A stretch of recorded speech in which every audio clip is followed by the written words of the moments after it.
PT 365 की science and technology की series में आपने पिछले लेक्चर में शुरुआत की थी इंटेलेक्चुअल प्रॉपर्टी राइट्स की। पिछले लेक्चर में सबसे पहले तो आपने ये समझा था कि ये इंटेलेक्चुअल प्रॉपर्टी राइट्स होते क्या हैं। फिर आपने डिस्कस किया था इंटेलेक्चुअल प्रॉपर्टी राइट्स के डिफरेंट टाइप्स को। जब टाइप्स डिस्कस किए गए थे तो साथ ही साथ हर एक इंटेलेक्चुअल प्रॉपर्टी का जो टाइप है उसके पीछे जो एक्ट है हमारी कंट्री में, उन सारे एक्ट को हमने डिस्कस किया था। एक बार इंटेलेक्चुअल प्रॉपर्टी का आप रजिस्ट्रेशन करते हैं तो उसके कितने दिनों बाद, कितने सालों बाद वो वैलिड होता है वो समझा था। और साथ ही साथ हमने समझा था CG, PD, TM को, जो मोस्ट ऑफ द टाइम हमारे कंट्री में इंटेलेक्चुअल प्रॉपर्टी राइट्स को देखता है। और ये कहाँ कहाँ पे है, ये कहाँ पे है, ये है डिपार्टमेंट की बात करें तो DPIIT डिपार्टमेंट में है, और अगर मिनिस्ट्री की बात करें तो ministry of commerce and industry के अंदर है। तो ये सारा हमने आर्किटेक्चर डिस्कस कर लिया था। तो अब इस लेक्चर में हम लोग क्या करेंगे, अब जब आप 2021 का जब देखेंगे PT 365 तो वहाँ जो पहला टॉपिक है उससे शुरुआत करेंगे। अब पॉलिसीज़ में चलते हैं, आगे हम लोग रैंक्स और इंडाइसेस में भी चलेंगे पिछले सालों के हिसाब से। तो सबसे पहला टॉपिक है आपका 2021 के PT 365 में IPR का, वो है पेटेंट अमेंडमेंट रूल्स 2020। जब आप लास्ट क्लास कर रहे थे तो आपने ये देखा था कि इंडिया में पेटेंट्स को एडमिनिस्टर करने के लिए, देखिए इंटेलेक्चुअल प्रॉपर्टी राइट्स के वेरियस टाइप्स थे, उसमें से एक पेटेंट था। तो पेटेंट को एडमिनिस्टर करने के लिए हमारी कंट्री में कौन सा एक्ट है? पेटेंट को एडमिनिस्टर करने के लिए हमारी कंट्री में इंडियन पेटेंट्स एक्ट 1970 है। इंडियन पेटेंट्स एक्ट 1970 है, जिसमें बाद में अमेंडमेंट भी किया गया था। ये सारी चीज़ें बताई हुई हैं, इंडियन पेटेंट्स एक्ट 1970। अब ये जो इंडियन पेटेंट्स एक्ट है 1970, उसमें एक प्रोविज़न होता है, वो होता है फॉर्म नंबर 27। फॉर्म 27 क्या होता है? मान लीजिए कि किसी इंसान के पास पेटेंट है किसी चीज़ का, उसने उस चीज़ की इनोवेशन की है, राइट। कोई पेटेंटी है, या किसी को जिसने पेटेंट जिसके नाम पे है उसने किसी और को लाइसेंस दिया हुआ कि तुम हमारे पेटेंट का यूज़ कर सकते हो। तो दो लोग, एक तो जो पेटेंटीज हैं जिन्होंने खुद डिस्कवर किया, इनोवेशन किया, अपने नाम पे पेटेंट करवाया हुआ है, वो लोग हो गए पेटेंटीज। कोई भी रिसर्चर होगा, कोई भी होगा क्रिएटर इसका। और या फिर पेटेंटी ने किसी को लाइसेंस दिया उस चीज़ को कि आप इसका कमर्शियलाइजेशन करो, तो वो लाइसेंसी। ये दोनों जो पेटेंटी और लाइसेंसी हैं, इन दोनों लोगों को रिक्वायरमेंट होती है इंडियन पेटेंट्स एक्ट 1970 के अंदर कि वो फॉर्म नंबर 27 फिल करके गवर्नमेंट को दे दें। तो क्या होता है फॉर्म 27 में कि उनको देना पड़ता है? देखिए, आपको पहले ही मैंने समझाया कि पेटेंट का मतलब ही यही है कि जो आविष्कार करने वाला है, जो इनोवेशन करने वाला है, वो किसी को लाइसेंस देके या वो किसी को राइट्स देके थोड़े टाइम के लिए उस पर पैसे कमाता है। तो ऑब्वियसली आप समझे कि किसी ने पेटेंट रजिस्टर कराया है तो उसको कुछ कॉमर्स मिल रहा है, कमर्शियलाइजेशन करके कुछ लाभ मिल रहा है। तो फॉर्म नंबर 27 में वो इंडियन पेटेंट्स एक्ट 1970 के अंदर गवर्नमेंट को ये बताता है, पेटेंटी या लाइसेंसी, कि उसने कितना कमर्शियलाइजेशन किया है अपने पेटेंट का। या आप ऐसे कहें कि उनको डिस्क्लोज करना है। फॉर्म नंबर 27 में these people patentees and licenses disclose the extent of कितना आपका कमर्शियल वर्किंग हो रहा है, disclose the extent of commercial working of the patent. और आप सिंपली समझिए, कमर्शियल वर्किंग का मतलब ये भी हो सकता है कि जो पब्लिक के लिए कितना उसका यूज हो रहा है। तो कितना आपने पेटेंट रजिस्टर करने के बाद उसका कमर्शियल वर्किंग करवाया, एक्चुअली क्या बेनिफिट दिया सोसाइटी को आपने पेटेंट रजिस्टर करके आप घर में बैठे हुए लेके। या आप ये कह सकते हैं कि आपके इन्वेंशंस जो हैं अवेलेबल कितने करा, inventions availability to public in country. तभी तो सिग्निफिकेंस होगा ना। यही तो बैलेंस बनाना है कि आप रजिस्टर करिए, आप अपने राइट्स रखिए, उसके बाद आप कमर्शियलाइजेशन करिए, पब्लिक के वेलफेयर में उस चीज़ को लगाइए, पैसे कमाइए। तो आपको इन्फॉर्मेशन देनी होती है फॉर्म नंबर 27 में। अब ये इन्फॉर्मेशन इंडियन पेटेंट्स एक्ट 1970 के हिसाब से कब देनी होती है? मान लीजिए कि कोई फाइनेंशियल ईयर है, फाइनेंशियल ईयर की शुरुआत हो जाती है आपके अप्रैल 1 से, राइट। 1 अप्रैल से लेके कब तक चलता है फाइनेंशियल ईयर? चलता है 31 मार्च तक। तो आज तक ये रूल था कि जैसे ही फाइनेंशियल ईयर खत्म हो जाएगा, 31 मार्च खत्म हो जाएगा, तो विद इन 3 मंथ्स आपको पिछले साल का पूरा जो है ब्यौरा देना पड़ेगा पेटेंट या लाइसेंसी को, कि अपनी इंफॉर्मेशन डिस्क्लोज करनी पड़ेगी कि आपने इन्वेंशन पब्लिक के लिए कितना जो है अवेलेबल कराया, कमर्शियलाइजेशन कितना कराया। अब क्या किया गया है कि जो रूल में अमेंडमेंट किया गया है, इसी पेटेंट एक्ट के रूल में अमेंडमेंट किया गया है। देखिए, एक एक्ट बनता है, उसके नीचे ढेर सारे बहुत बड़ा ब्यौरा होता है रूल का, तो रूल में अमेंडमेंट किया गया। तो पेटेंट्स अमेंडमेंट रूल 2020 में ये किया गया कि ये जो फॉर्म 27 है ना, पहले 3 मंथ्स के अंदर सबमिट करना होता था फाइनेंशियल ईयर खत्म होने से, now it is increase to 6 months, ताकि ease of doing business maintain रहे, है ना। और एक सुविधा दी गई है कि there will be one form for multiple payments. तो जो फॉर्म 27 है उसमें मान लीजिए कि मेरे 5 पेटेंट हैं, तो मैं एक ही फॉर्म 27 भरूंगा और उसमें अपने 5 पेटेंट का ब्यौरा दे दूंगा। One form for multiple patents. अब देखिए, ये जो मैंने अभी पूरा आपको पढ़ाई, ये कभी आपके प्रीलिम्स में नहीं आने वाला, ना मेंस में आने वाला, याद रखिएगा। ये नहीं आएगा, इतनी डिटेल, इतनी बारीकी से नहीं आएगा। लेकिन पीटी 365 में क्या किया है, इसको कॉन्टेक्स्ट बोला है और उसके बाद पेटेंट, उसके टाइप, सब कुछ एक्सप्लेन किया, जो कि मैंने आपको ऑलरेडी पहले एक्सप्लेन कर दिया। बट मैं नहीं चाहता था कि आपको एक FOMO मोमेंट आए कि कुछ मेरा मिस तो नहीं हो गया, तो 6 मिनट में ये कवर हो गया, इतना ही जानना था आपको। अब PT 365 2021 में ही जो दूसरा टॉपिक दिया हुआ है IPR का, देखिए बाकी टाइप वगैरह जितना भी वाइपो वगैरह सब हमने डिस्कस कर लिया। इंडिया वाइपो का मेंबर है, इंडिया WTO का मेंबर है, ये सब कुछ डिस्कस हो चुका है, कुछ नहीं करना। पेरिस और बर्न सब मैंने आपको करा दिया है। अब हम नेक्स्ट टॉपिक सीधा चलेंगे, लाइन बाय लाइन सब कुछ किया हुआ है, आप चिंता मत करिएगा। आप ना भी देखें वहाँ पे, इसको अगर पढ़ के चले जाएं, 2 बार वीडियो 3 बार देख लें, तो आपको कोई दिक्कत नहीं आएगी। Now the next topic is patent pooling. ये आपके लिए इंपॉर्टेंट है कोविड के दौरान। पेटेंट पूलिंग हमारा सेकंड टॉपिक है इंटेलेक्चुअल प्रॉपर्टी राइट 2021 का फर्स्ट PDF का। इससे पहले कि हम लोग पेटेंट पूल को समझें, आप ये एक इमेज देखिए।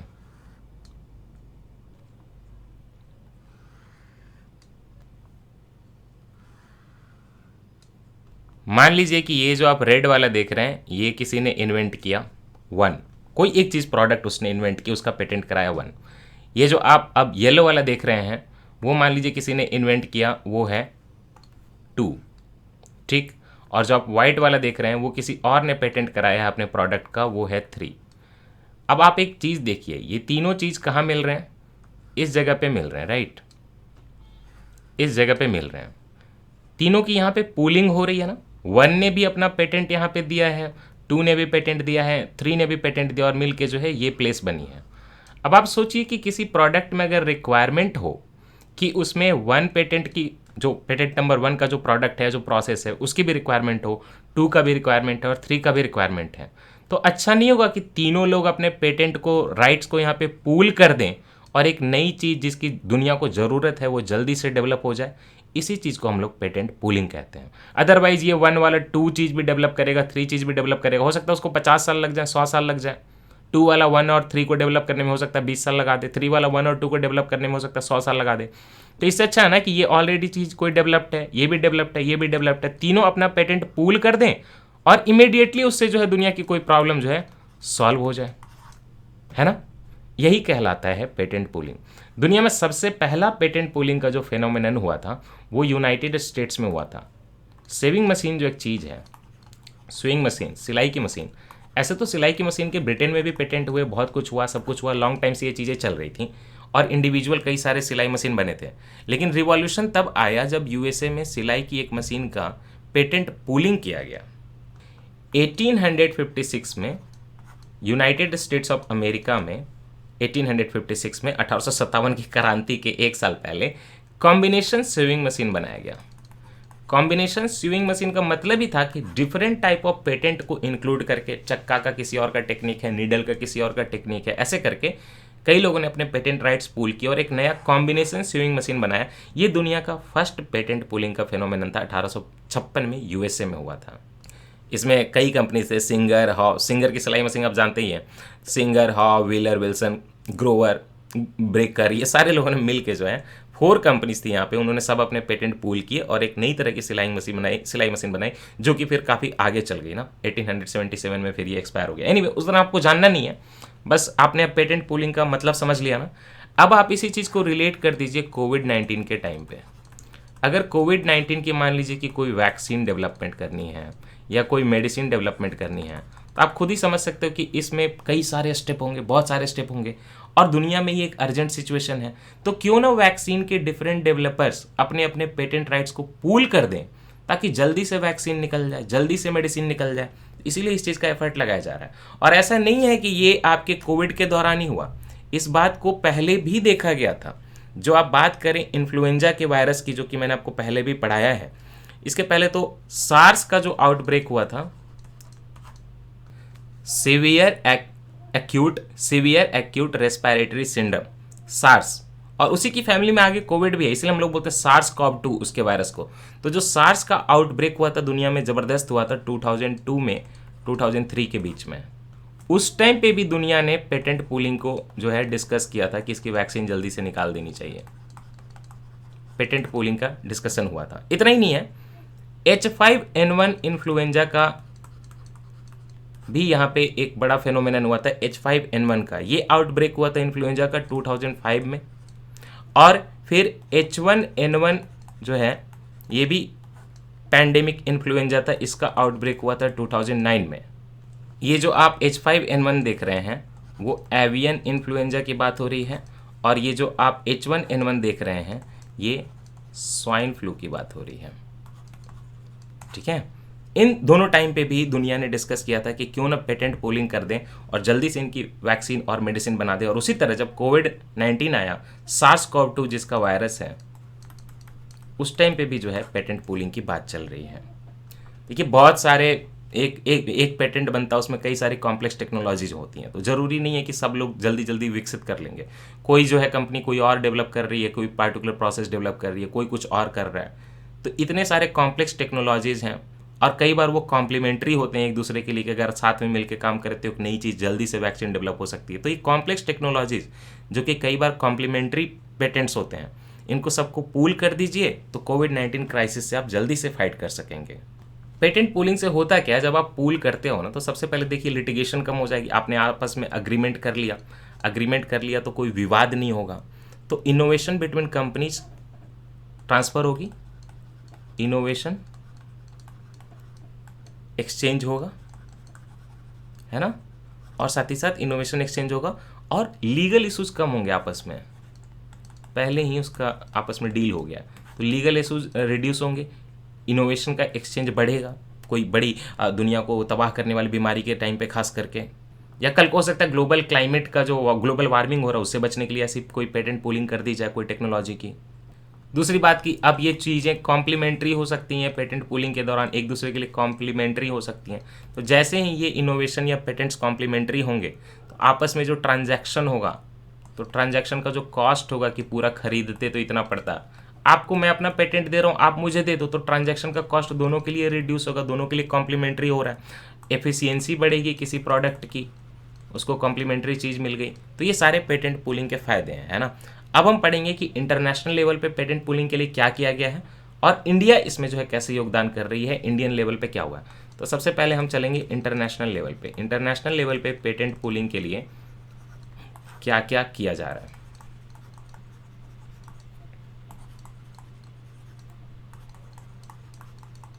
चलिए देखा जाए इसको।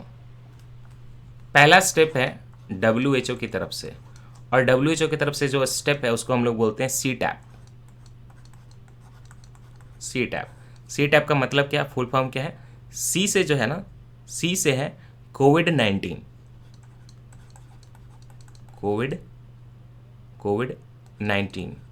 और T से क्या है, टेक्नोलॉजी। कोविड-19 टेक्नोलॉजी हो गया। A से क्या है, एक्सेस, ठीक, और एक्सेस के बाद P से क्या होगा, पूल। आप समझ गए, वर्ड से ही क्लियर हो रहा है आपको। कोविड-19 की जितने कंट्रीज में डिफरेंट कंपनीज के पास, डिफरेंट कंट्रीज के पास, गवर्नमेंट के पास जो टेक्नोलॉजी है, तो अगर वो चाहें तो आपस में दुनिया भर के लिए शेयर कर सकती हैं, ताकि एक इमरजेंसी सिचुएशन सॉल्व हो सके, टैप करके, है ना, इसीलिए CTAP नाम दिया। कोविड-19 टेक्नोलॉजी एक्सेस पूल, एक दूसरा कंपनी जो है, दूसरी कंट्री जो उसको एक्सेस कर सके टेक्नोलॉजी को, उसी की पूलिंग करनी है। इसमें होता क्या है, डिफरेंट कंट्रीज जो है अपने प्लेस देते हैं, अपने कमिटमेंट देते हैं कि हम जो है कोविड-19 के खिलाफ जो कॉल टू एक्शन है उसमें अपना वॉलंटरी शेयर करेंगे कोविड-19 से रिलेटेड, हेल्थ रिलेटेड टेक्नोलॉजी, जैसे कोई नॉलेज है, कोई इंटेलेक्चुअल प्रॉपर्टी है, कोई डेटा है। तो ये कोई नॉलेज हो सकती है, ज्ञान हो सकता है कि हमने ये देखा कि इंडिया में रिसर्च करके कोविड-19 को ऐसे ठीक कर सकते हैं, या डेटा शेयर करना कि किस वैक्सीन का कितना कैसा इम्पैक्ट है, ब्लैक फंगस और कोविड-19 का क्या रिलेशन है, या फिर कोई इंटेलेक्चुअल प्रॉपर्टी ही वहाँ पे शेयर कर देना, कोई पेटेंट ही अपना शेयर कर देना। ये सारी चीज़ों की जो है वॉलंटरी बेसिस पे, फोर्सफुल नहीं है। कंट्री चाहे तो वहाँ पे अपना कमिटमेंट करके प्लेस देके वहाँ पे अपना सबमिट कर सकती हैं। ये होता है सीटैप। सीटैप WHO का इनिशिएटिव है। सेकेंड इनिशिएटिव जो कि हमने पहले भी डिस्कस किया था वो है GISAID। GISAID क्या है? GISAID क्या है? GISAID क्या है? GISAID एक NGO है, नॉन प्रॉफिट ऑर्गेनाइजेशन है, नॉन प्रॉफिट ऑर्गेनाइजेशन है। साथ ही साथ GISAID जो है पब्लिक प्राइवेट पार्टनरशिप में काम करता है। NGO है तो पब्लिक प्राइवेट पार्टनरशिप तो हो ही जाएगा, गवर्नमेंट का थोड़ी ना है। अब इसकी बात करें GISAID की, तो GISAID कोविड के दौरान नहीं, GISAID बना था 2008 में, और उस टाइम पे ये बनाया गया था किसके लिए? आप जब इसका फुल फॉर्म देखेंगे तो आप समझ जाएंगे। G is global, I is initiative, global initiative, उसके बाद ऑन है ग्लोबल इनिशिएटिव ऑन, S से है शेयरिंग, शेयरिंग के बाद क्या है? A से क्या है? Avian influenza data, avian influenza data. Okay, अभी जो थोड़ी देर पहले आपको बताया था ना, उससे डील करने के लिए ये बना था।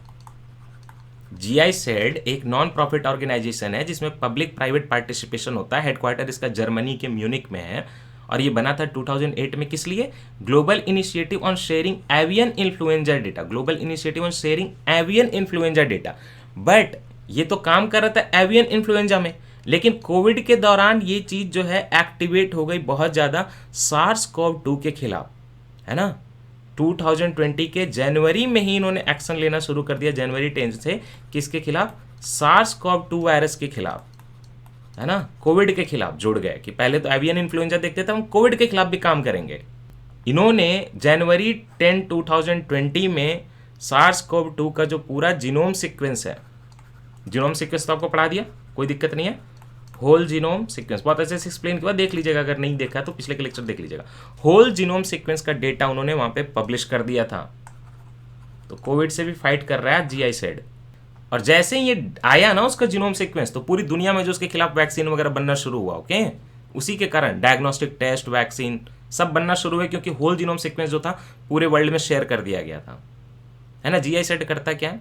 जो भी आपके जीनोमिक एपिडेमियोलॉजी होती है, समझना कि बीमारी कैसे स्प्रेड कर रही है, रियल टाइम सर्वेलेंस को मॉनिटर करना, है ना। नया कोविड-19 का कोई वायरल स्ट्रेन डेवलप हो रहा है तो उन सारी चीज़ों को पकड़ना, देखना, समझना, उसकी जीनोम सीक्वेंसिंग करना, ये GISAID करता है ना। GISAID में कई कंट्रीज मिलकर काम करते हैं, पब्लिक प्राइवेट पार्टिसिपेशन होता है। इन्होंने खास करके H1N1 पैंडेमिक जो था उसके टाइम पे बहुत काम किया था। अब आपको क्लियर होगा ना, रिलेट कर पा रहे हैं ना। GISAID 2008 में बना था, और H1N1 का भी मैंने आपको बताया कि स्वाइन फ्लू का पैंडेमिक 2009 में आया था, तो उस टाइम पे भी इन्होंने काफ़ी काम किया था। फिर कोविड के दौरान भी काफ़ी काम कर रहे हैं। बाकी बीच में और भी कुछ आए, H7N9 पैंडेमिक वगैरह इन्फ्लुएंजा वाले, उसमें भी काम किया।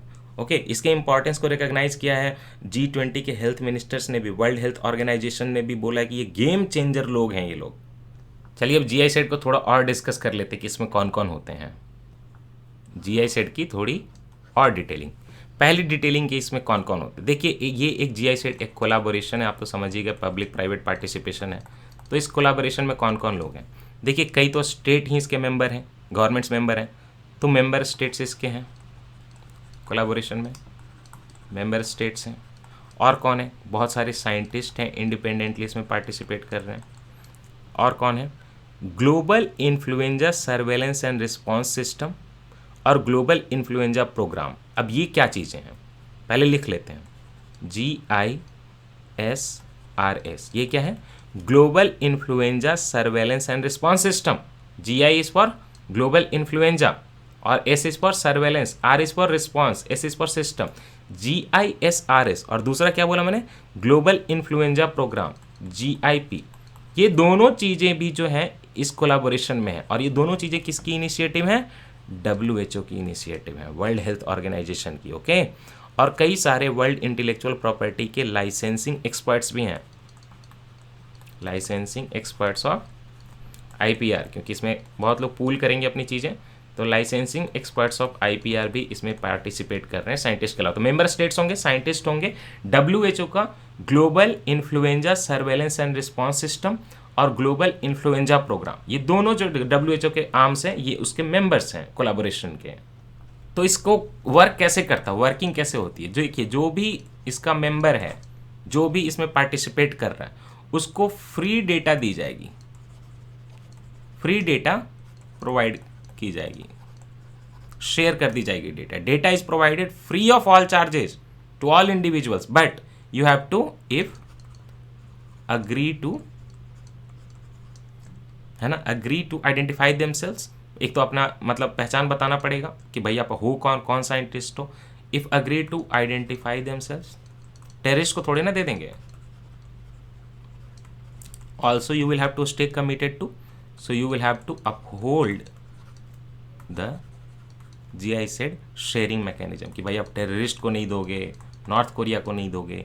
तो GI सेड का जो शेयरिंग मैकेनिज्म है ना, उससे भी आपको अग्री करना पड़ेगा और आपको अपने आप को आइडेंटिफाई करना पड़ेगा, और फिर आप इसके अगर मेंबर हैं तो आपको फ्री एक्सेस टू डेटा दे दी जाएगी, ताकि आप जो है वैक्सीन डेवलपमेंट वगैरह में, मेडिसिन डेवलपमेंट वगैरह में काम कर सको, कोलैबोरेट कर सको, आप फायदा उठा सको और उस पर जो है अपने कंट्री में वैक्सीन वगैरह डेवलप करा सको। जैसे जीनोमिक सीक्वेंस मिला, होल जीनोम सीक्वेंस, तो सारे जो इसके मेंबर स्टेट्स है वो बेनिफिट उठाने लगे, वैक्सीन बनाने लगे।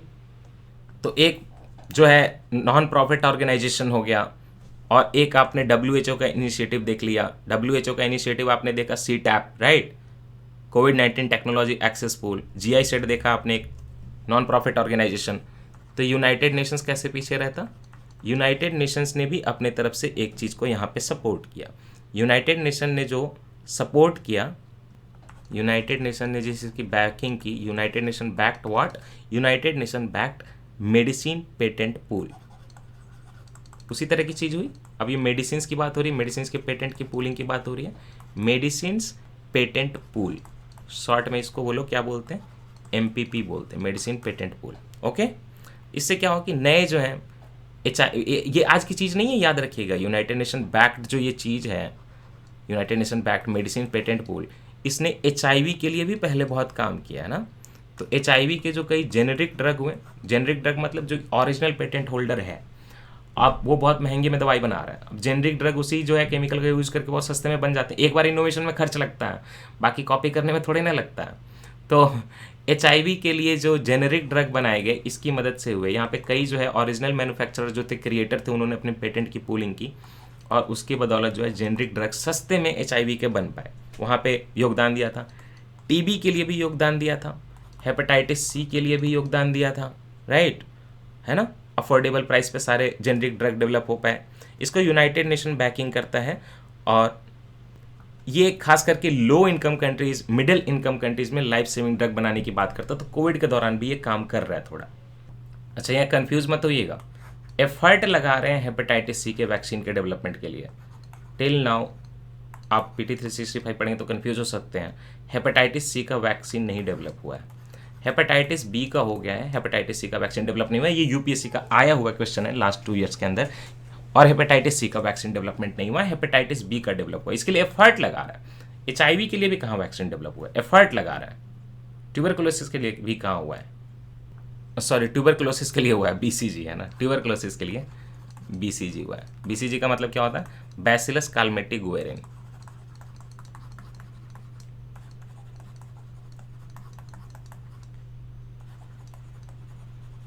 BCG वैक्सीन है ना, ये बच्चों को जो है TB के लिए जो है दी जाती है BCG की वैक्सीन।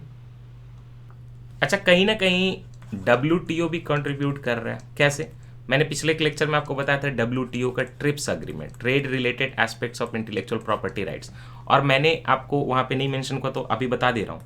मैंने जो कंपलसरी लाइसेंसिंग की बात की थी, वो कंपलसरी लाइसेंसिंग इंडिया के सुप्रीम कोर्ट ने क्यों सही बोला है, इंडियन गवर्नमेंट क्यों सही बोल रही है, क्योंकि ट्रिप्स अग्रीमेंट में ना कंपलसरी लाइसेंसिंग के प्रोविजन है, अलाउ करता है अर्जेंट सिचुएशन में कंपलसरी लाइसेंसिंग।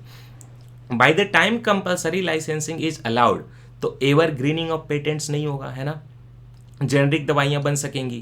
तो इसलिए ट्रिप्स या WTO भी कहीं ना कहीं हेल्प कर रहा है ना, इमरजेंसी के दौरान खास करके। ओके, इतना हो गया। अब क्या है, आपने एनवायरनमेंट में कन्वेंशन ऑन बायोलॉजिकल डाइवर्सिटी पढ़ा हुआ, convention on biodiversity. Convention on biodiversity का एक प्रोटोकॉल है नागोया प्रोटोकॉल। देखिए जैसे UNF triple C Rio de Janeiro के अर्थ समिट 1992 से आया था ना। मेरा लेक्चर देख लीजिएगा, पिछले साल का एनवायरमेंट का हैंड रिटन नोट्स है, पीटी 365 बोल के किया हुआ है, लेक्चर नंबर 6। उसमें सारी चीज़ें एनवायरमेंट के कन्वेंशन बहुत अच्छे से डिस्कस्ड हैं क्रोनोलॉजिकली। तो 1992 में जो रियो डी जेनेरो में अर्थ समिट हुआ था, वहाँ से कन्वेंशन ऑन बायोलॉजिकल डाइवर्सिटी भी निकला था। ओके, बस यूएनएफ ट्रिपल सी नहीं निकला था, डिजर्टिफिकेशन का भी कन्वेंशन निकला था। ये जो कन्वेंशन ऑन बायोलॉजिकल डाइवर्सिटी 1992 के रियो डी जेनेरो के अर्थ समिट से निकला था, उसी में आगे प्रोटोकॉल आया, एक नागोया प्रोटोकॉल। इसको अडॉप्ट किया गया था। नागोया नाम की जगह एक्चुअली जापान में है, तो जापान में मीटिंग हो रही थी कन्वेंशन ऑन बायोलॉजिकल डाइवर्सिटी की। तो जापान में जो मीटिंग हो रही थी 2010 में नागोया में, वहीं पे अडॉप्ट किया गया था। बाकी बाद में ये इफेक्टिव हुआ 2014 में। ये किस लिए होता है नागोया प्रोटोकॉल?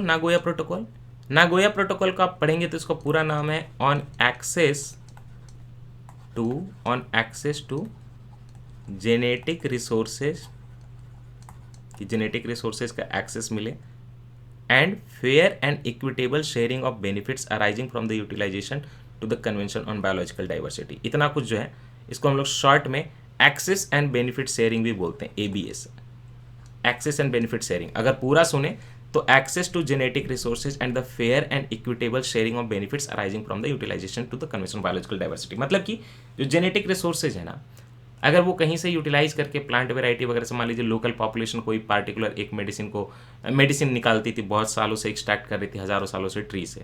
अब कल को किसी प्लांट रिसर्चर ने उसको देख लिया और उस पर दवाई बना दी, तो उसको लोकल पॉपुलेशन के साथ भी जो है बेनिफिट शेयर करना पड़ेगा। अगर जेनेटिक रिसोर्सेज है ना, अगर आपको एक्सेस मिला है तो आपको जो है बेनिफिट शेयर करने पड़ेंगे, ताकि जो है दुनिया में काइंड ऑफ पूलिंग ही होगी, है ना। उसी नागोया प्रोटोकॉल में एक आर्टिकल है जो कि आपको याद नहीं रखना है, आर्टिकल नंबर 2E। ये जो आर्टिकल 2E है प्रोटोकॉल का, उसको अगर आप पढ़ेंगे तो आपको समझ में ऐसा आएगा, ऐसा पीटी 365 में कहना है कि जेनेटिक सीक्वेंस का जो इन्फॉर्मेशन, चूंकि जेनेटिक रिसोर्सेज की बात हो रही है ना, तो आर्टिकल 2E में जेनेटिक सीक्वेंस जो होते हैं, जीनोम सीक्वेंसेज जो होते हैं, उनकी इंफॉर्मेशन शेयर करने की बात की गई है ना। जेनेटिक सीक्वेंस इंफॉर्मेशन को जो है शेयर करने की बात की गई है, ताकि ऑनगोइंग रिसर्च में और कोविड-19 के वैक्सीन के ट्रीटमेंट में भी इस क्लॉज को यूज़ करके वैक्सीन डेवलपमेंट में जिन्हें बोला जाए किसी कंट्री को कि आप चूंकि नागोया प्रोटोकॉल के सिग्नेटरी हो, तो आप एक्सेस एंड बेनिफिट शेयरिंग वाले के सिग्नेटरी हो गए, और वहाँ पे आर्टिकल 2E में लिखा हुआ जीनोम सीक्वेंसिंग की शेयरिंग करनी पड़ेगी अगर कोई अर्जेंट काम हो तो ऑनगोइंग रिसर्च के लिए। तो आप हमें कोविड-19 के लिए जीनोम सीक्वेंसिंग अपना दे दो कि भाई डेल्टा वेराइटी का सीक्वेंस दे दो, डेल्टा प्लस वेराइटी का सीक्वेंस दे दो। क्यों? क्योंकि आप नागोया प्रोटोकॉल के हो। तो इस तरह से भी पेटेंट पूलिंग की जा सकती है, टेक्नोलॉजी का पूलिंग किया जा सकता है। इनडायरेक्टली नागोया प्रोटोकॉल से भी आपके पेटेंट पूलिंग हो रही है, क्योंकि जेनेटिक रिसोर्सेज का कमर्शियलाइजेशन करना, शेयर करना था वहाँ पे सब कुछ इन्फॉर्मेशन, तो यहाँ पे भी किया जा सकता है ना, पेटेंट पूलिंग में भी किया जा सकता है। इसके साथ ही जो है 2021 का जो मेन पीटी 365 पहले आया था, उसमें जितना कुछ दिया हुआ था IPR आपका पूरा कंप्लीट हो गया, डिस्कस, है ना। अब हम क्या करेंगे, सॉरी एक टॉपिक और बचा हुआ, ये इंटरनेशनल लेवल पे बता दिया। अब इंडिया अपने लेवल पे पेटेंट पूलिंग के लिए कुछ कर रही है क्या? इंडिया अपने लेवल पे भी तो करे, तो हम पढ़ेंगे कंट्री के लेवल पे।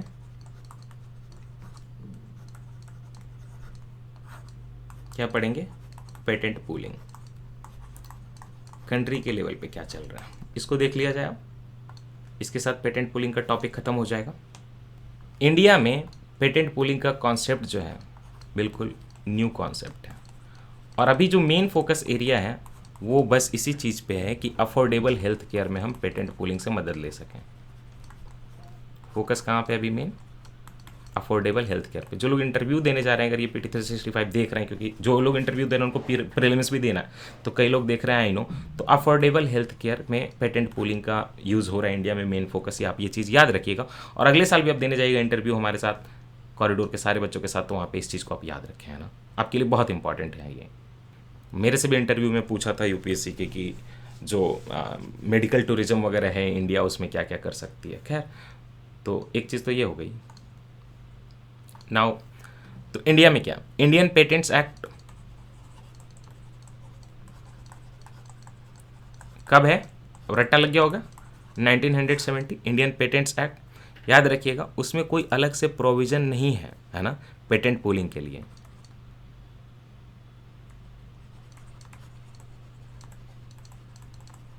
याद रखें इस चीज़ को। यूपीएससी आपसे पूछेगा कि Indian patents act explicitly mentioned provisions for patent pooling, तो नहीं, no provision for patent pooling is mentioned.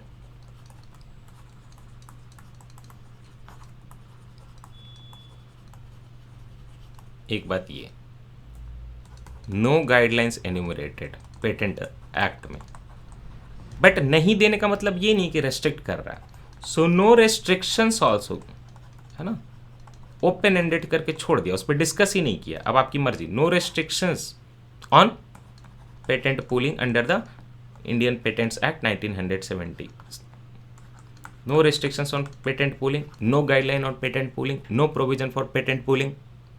तो कैसे कर सकते हैं इंडिया में पेटेंट पूलिंग? काम हो सकता है कि इंडियन पेटेंट एक्ट 1970 का यूज़ करके जो इंडिया की गवर्नमेंट है वो अक्वायर कर सकती है डिफरेंट पेटेंट्स को। Government can acquire patents, acquire करने के बाद डिफरेंट पेटेंट्स को वो ज़रूरत के हिसाब से सप्लीमेंट्री कॉम्प्लीमेंट्री को पूल कर सकती है, पूलिंग बना सकती है। उससे क्या सर्व होगा? पब्लिक इंटरेस्ट सर्व होगा, दवाई बनेगी, वैक्सीन बनेगी, है ना, ये सारी चीज़ें होंगी, है ना।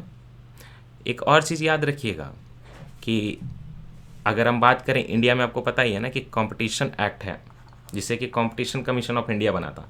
तो इंडिया में कंपटीशन एक्ट है। कंपटीशन एक्ट कब आया था? वाजपेयी जी के टाइम पे आया था, 2002 में। कंपटीशन कमीशन ऑफ इंडिया इसी से बना। कंपटीशन एक्ट या कंपटीशन कमीशन ऑफ इंडिया क्या करता है? मार्केट में फेयर कंपटीशन देखता है ना। चूंकि अब हम मार्केट इकोनॉमी की तरफ मूव कर रहे हैं तो हम फेयर कंपटीशन देखते हैं कि मार्केट में कंपटीशन मेंटेन रहे। जैसे कोई अपनी चार्जेज जो है एकदम से लो ना कर दे कि कॉरिडोर का 11,000 का कोचिंग कैसे आ सकता पूरे साल का, है ना, लो ना कर दे। तो ये जो है कंपटीशन कमीशन देखता है। तो पेटेंट पूलिंग कहीं ना कहीं कंपटीशन को ख़त्म कर रहा है। आप इस चीज़ को समझें।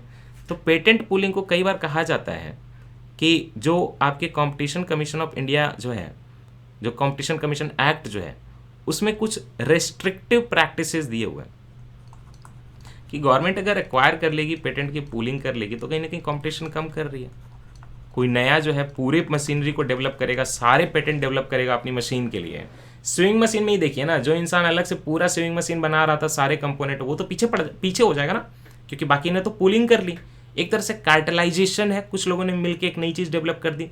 तो रेस्ट्रिक्टिव प्रैक्टिसेज जो है कॉम्पिटिशन एक्ट 2002 में, कुछ लोगों का कहना है कि पेटेंट पूलिंग जो है ना उस रेस्ट्रिक्टिव प्रैक्टिसेज के डेफिनेशन में आता है। खैर ये जो है विवाद की बात है, इसमें नहीं जाना है। अब नेक्स्ट टॉपिक हम लोग देखने जा रहे हैं कॉपीराइट अमेंडमेंट रूल्स 2021, और ये टॉपिक लिया गया है आपके PT 365 के अपडेटेड 1 वर्जन से। इस साल के टॉपिक क्या है? कॉपीराइट अमेंडमेंट रूल्स 2021 में। ओके, कॉपीराइट ब्रैकेट में है अमेंडमेंट, है ना, रूल्स कब के? 2021 के अपडेटेड वाले से। चलिए इस टॉपिक को स्टार्ट करते हैं।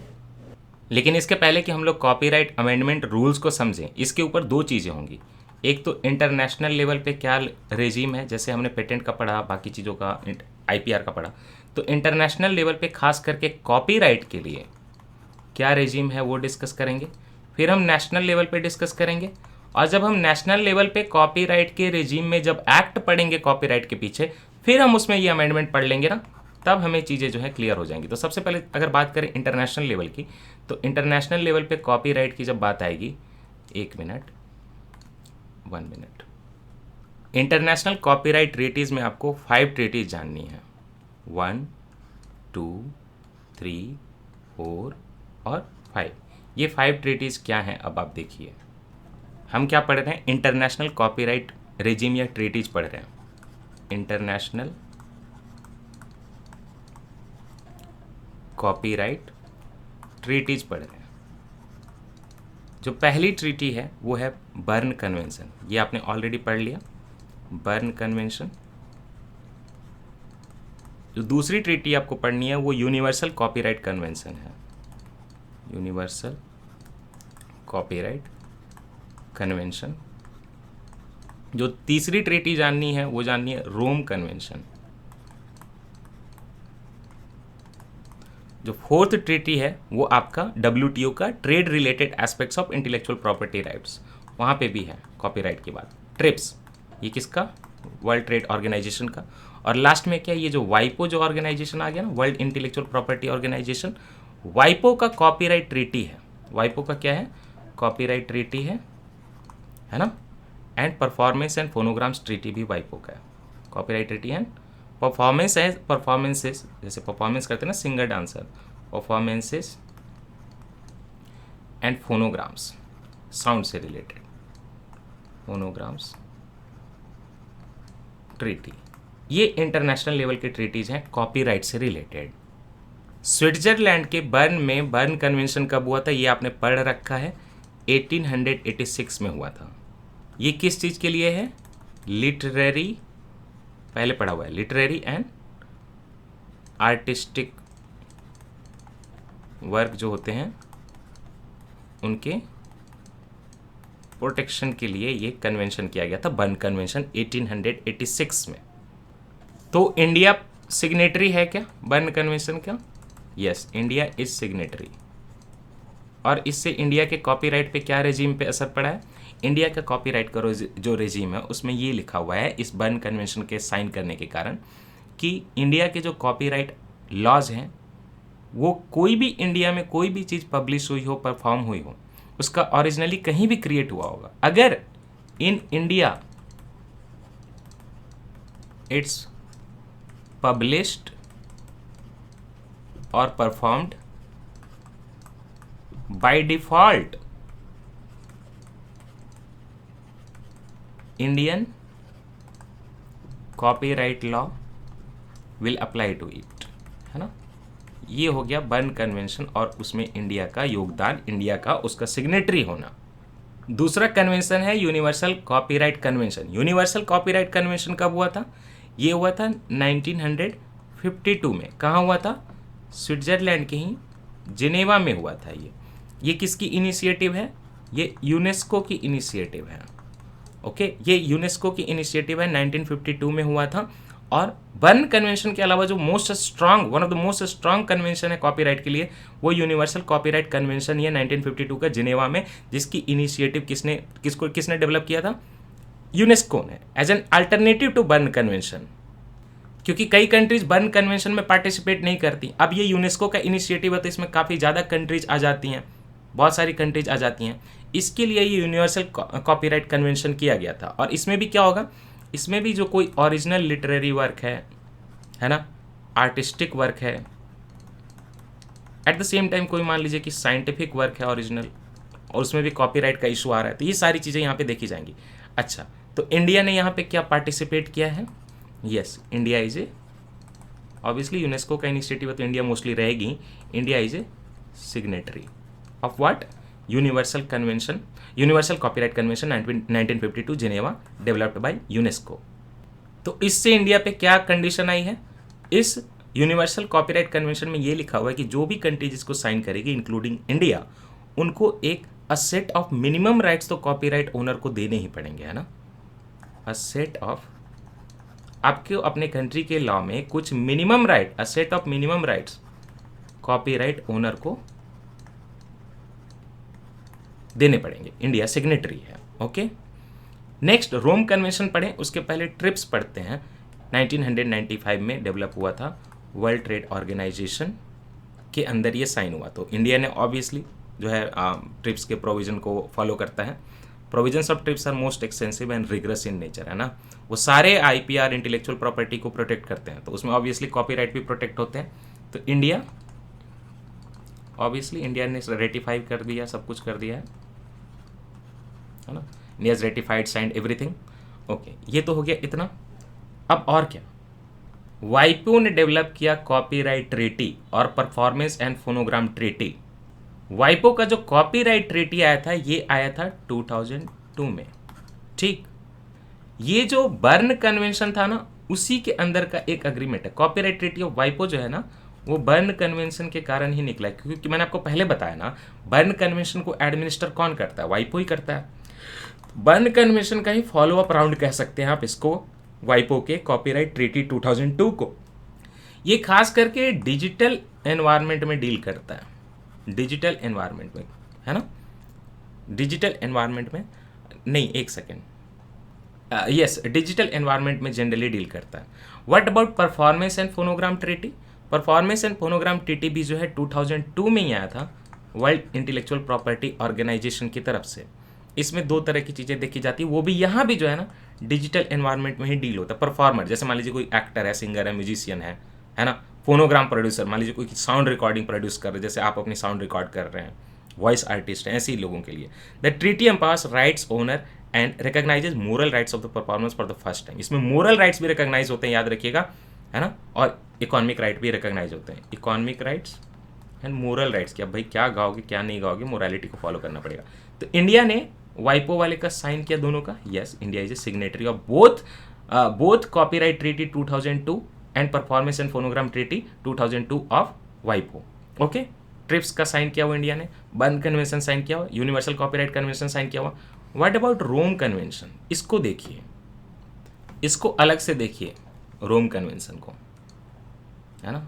Now we are dealing only with the Rome convention. ये क्यों इंपॉर्टेंट है? क्योंकि इंडिया इसका सिग्नेटरी नहीं है।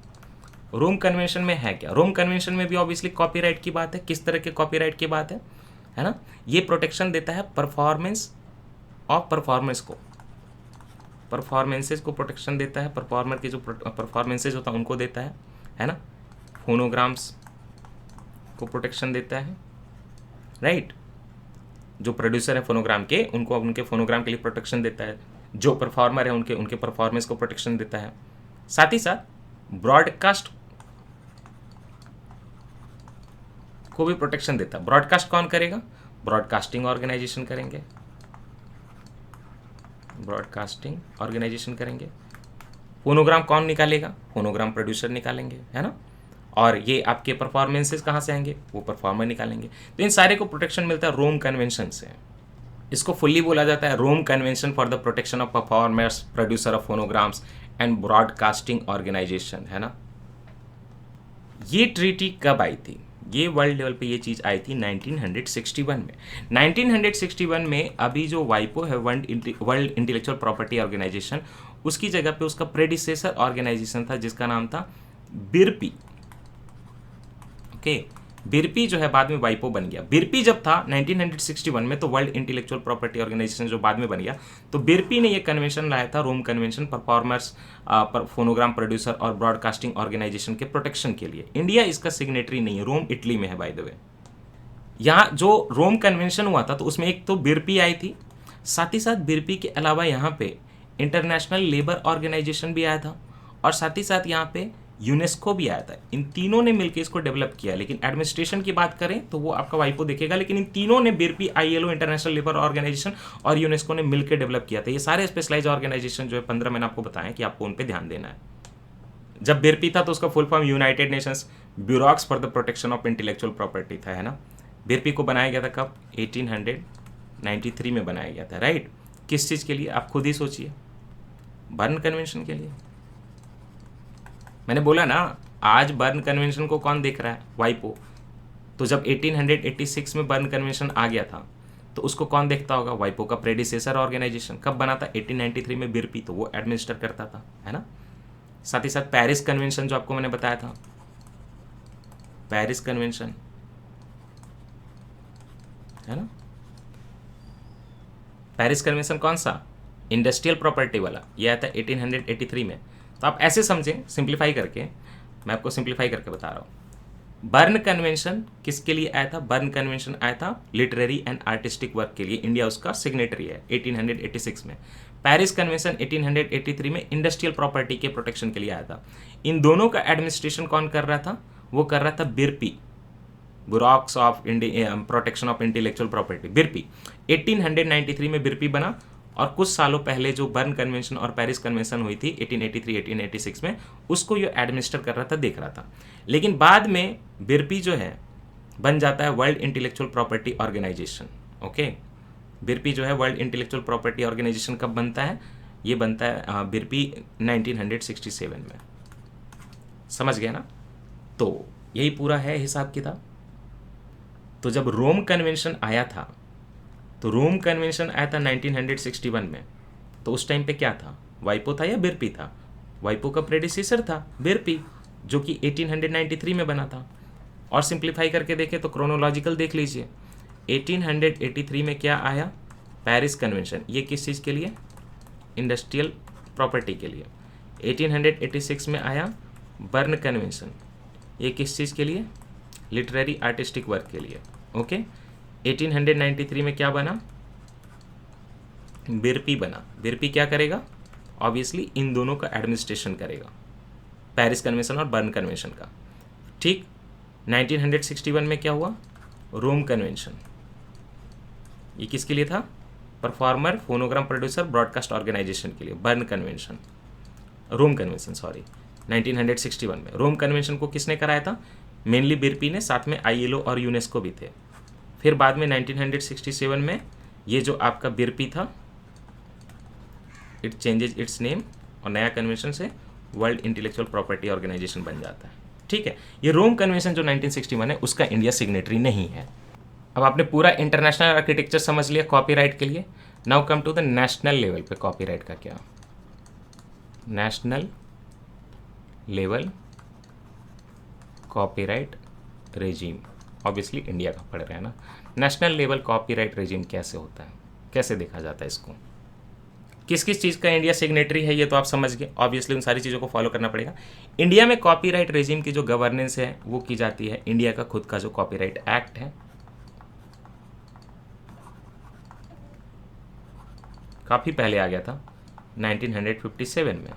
उस कॉपीराइट एक्ट में जो है रूल्स आए और काफ़ी डिटेल, वो कब आए? कॉपीराइट रूल्स आए, जिसको कि अभी अमेंडमेंट किया जा रहा है।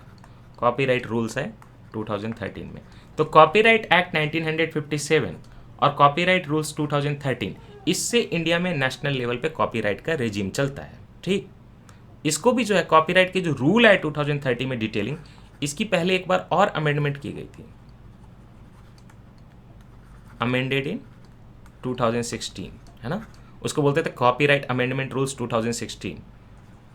आप ऐसे लिख सकते हैं, कॉपीराइट अमेंडमेंट रूल्स 2016। फिर से समझिए, नेशनल लेवल पे कॉपीराइट के रिजीम के लिए एक्ट जो है वो कॉपीराइट एक्ट 1957 में है, लेकिन इसके आगे जो पूरी डिटेलिंग आई, जो कॉपीराइट के रूल्स आए, वो 2013 में आए।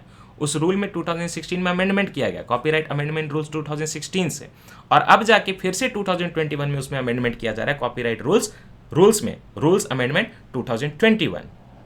और साथ ही साथ इंडिया ने कौन कौन से कॉपीराइट से रिलेटेड कन्वेंशन को साइन किया? बर्न कन्वेंशन को साइन किया, कौन सा? 1886 वाले को। और इंडिया ने क्या किया? यूनिवर्सल कॉपीराइट कन्वेंशन, यूनेस्को वाले, उसको भी साइन किया। और इंडिया ने क्या साइन किया? जो WTO का ट्रिप्स है उसमें सारे इंटेलेक्चुअल प्रॉपर्टी कवर होते हैं, तो उसको भी साइन किया है ना। वाइपो का जो कॉपीराइट ट्रीटी था, वाइपो का 2002 वाला, उसको भी साइन किया। साथ ही साथ वहाँ पे वाइपो का कॉपीराइट ट्रीटी ही नहीं था, वाइपो का परफॉर्मेंस एंड फोनोग्राम ट्रीटी था, उसको भी साइन किया। लेकिन इंडिया ने क्या नहीं साइन किया? रोम कन्वेंशन जो था 1961 का, उसको इंडिया ने साइन नहीं किया, जिसको कि वाइपो, यूनेस्को और आपके ILO ने मिलकर बनाया था, है ना। ये समझ गए। इसी रूल में अब अमेंडमेंट की जा रही है, कॉपीराइट अमेंडमेंट रूल आ रहा है 2013 वाले में, एक बार 16 में अमेंडमेंट हुआ, तब 21 में हो रहा। तो क्या नाम है इसका? Copyright amendment rules 2021। तो क्या क्या कर रहे हैं इसमें? सबसे पहले इसको पब्लिश किसने किया? वेरी ऑब्वियसली आपको पहले भी ये चीज बताई हुई है, ministry of commerce and industry. CGPDTM कर रही है ना सब कुछ। Ministry of commerce and industry ने इन रूल्स को नोटिफाई किया है ना। Ministry of commerce and industry ने इन रूल को रिलीज किया है, नोटिफाइड किया है 2021 में। तो क्या इसका मेन प्रोविजन है? देखिए, एक तो ये किया गया है कि पैरिटी लाई गई है कि आपके रूल्स जो हैं, पैरिटी बिटवीन और भी देश के कई कानून हैं, तो एग्जिस्टिंग जो भी लेजिस्लेशंस हैं और साथ ही साथ जो कॉपीराइट के रूल्स हैं, इन दोनों के बीच में पैरिटी मेंटेन हो, सामंजस्य मेंटेन हो, कि दोनों एक दूसरे के खिलाफ न जाए, है ना। साथ ही साथ आप जान रहे हैं कि आज के ज़माने में electronic media, ease of doing business बहुत ज़्यादा है ना। तो कॉपीराइट का जो ऑफिस है उससे स्मूथ इलेक्ट्रॉनिक मीन से हमारा कम्युनिकेशन हो पाए, तो इलेक्ट्रॉनिक मीन्स will become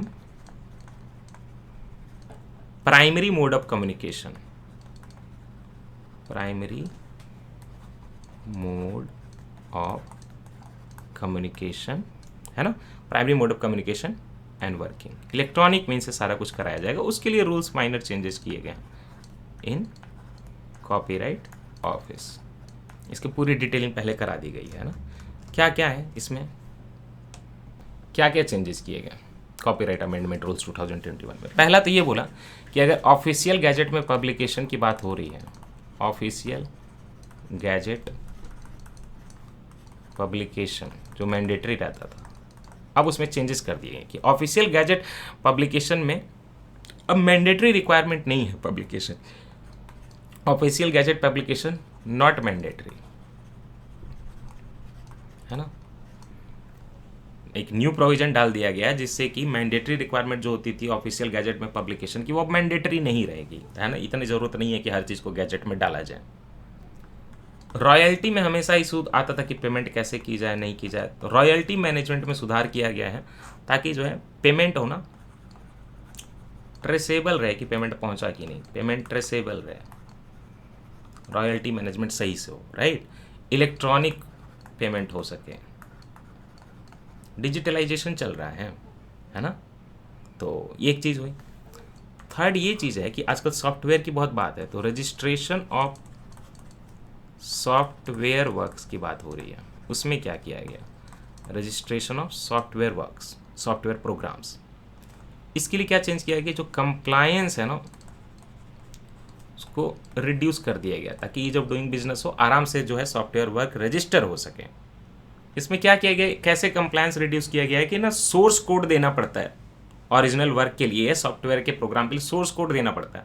तो कितना सोर्स कोड देना पड़ेगा वो रिड्यूस कर दिया गया है कि फर्स्ट 10 पेज दे दीजिए और लास्ट 10 पेज दे दीजिए, और अगर 20 पेज से लेस का है तो पूरा दे दीजिए विथ नो ब्लॉक्ड आउट और रिडैक्टेड पोर्शन। तो आपको देखिए सोर्स कोड तो देना पड़ेगा, लेकिन मान लीजिए कि बहुत लंबा है तो फर्स्ट 10 पेज दे दीजिए, लास्ट 10 पेज दे दीजिए, और 20 पेज से छोटा तो पूरा दे दीजिए, देना आपको पड़ेगा, बट रिड्यूस कर दिया compliance. Fourth, annual transparency report होती है एक, एनुअल ट्रांसपेरेंसी रिपोर्ट।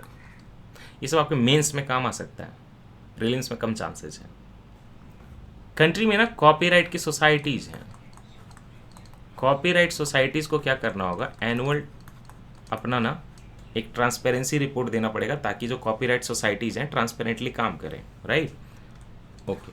पांचवा, इंस्टीट्यूशनल मैकेनिज्म में क्या चेंज किया गया है, इंस्टीट्यूशनल मैकेनिज्म। अब ये बहुत ट्रिकी चीज़ है, ध्यान से सुनिए।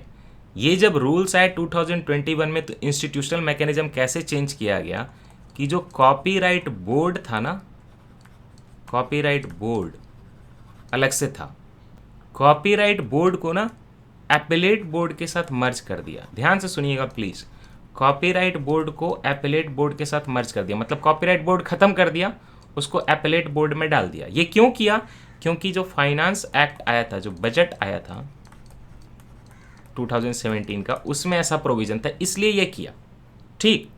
तो आप ये समझें कि जो आपके मतलब कॉपीराइट बोर्ड था उसके सारे पावर डाल के कहाँ डाल दी गई, एपेलेट बोर्ड में। एपेलेट बोर्ड क्या, intellectual property appellate board, IPAB.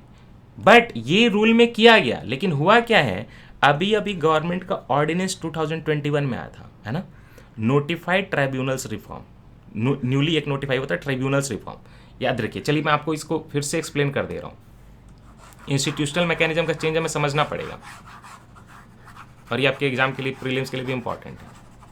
देखिए, जो 2021 के कॉपीराइट के अमेंडमेंट रूल्स आए हैं, उसमें ये बोला गया कि कॉपीराइट बोर्ड को हम लोग मर्ज कर देंगे एपेलेट बोर्ड के साथ। एपेलेट बोर्ड क्या है, इंटेलेक्चुअल प्रॉपर्टी एपेलेट बोर्ड, ये एक ट्रिब्यूनल है।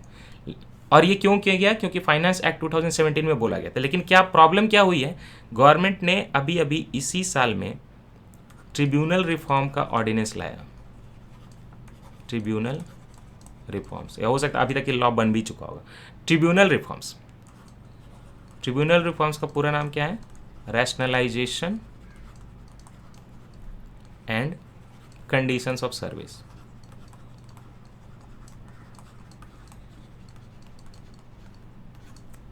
है ना, 2021 का ऑर्डिनेंस जो आया था।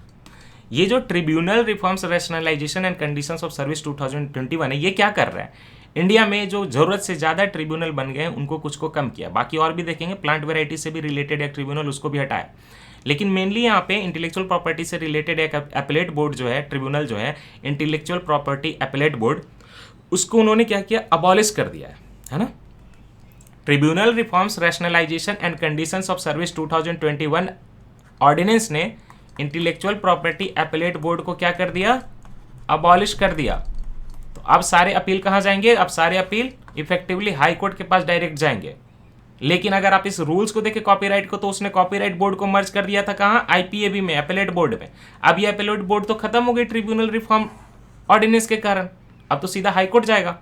तो ये जो मर्जिंग हुई थी अब इसका कोई वैल्यू नहीं रह गया, अब इफेक्टिवली सारा कुछ जो है सीधा हाई कोर्ट के पास जाएगा, याद रखिएगा। और लास्ट में टाइम लिमिट की भी चेंजेस की गई हैं। टाइम लिमिट में क्या किया गया है, टाइम लिमिट में ये बोला गया है कि the time limit for the centre to respond to an application made before it for the registration as a copyright society is extended to 180 days. Okay, तो सेंटर जो है टाइम लेगा अपना से, तो जो कॉपीराइट सोसाइटीज होती है ना, वो जब एप्लीकेशन करेंगे और सेंट्रल गवर्नमेंट जब उस पर रिस्पॉन्ड करेगी रजिस्ट्रेशन से रिलेटेड, इसके बीच में 180 डेज हो सकता है। तो ये सारे जो हैं इसमें रूल्स में अमेंडमेंट किए गए थे, ठीक है। अब सब कुछ मैंने आपको पढ़ा दिया, अपडेटेड वाला ये हो गया। अब हम लोग क्या करेंगे, अब हम लोग थोड़ा सा अब हम लोग एक और चीज़ देखेंगे अपडेटेड से ही।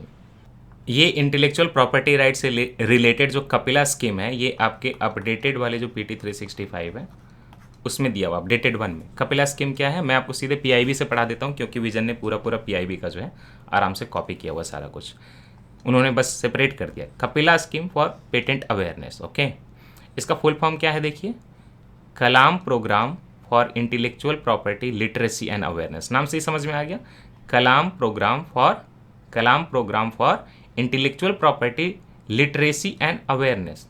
तो उसी के बारे में अवेयरनेस फैलाएगा इंटेलेक्चुअल प्रॉपर्टी के बारे में। ये 4 फरवरी 2021 को ही लॉन्च किया गया था, और मतलब आया था PIB में।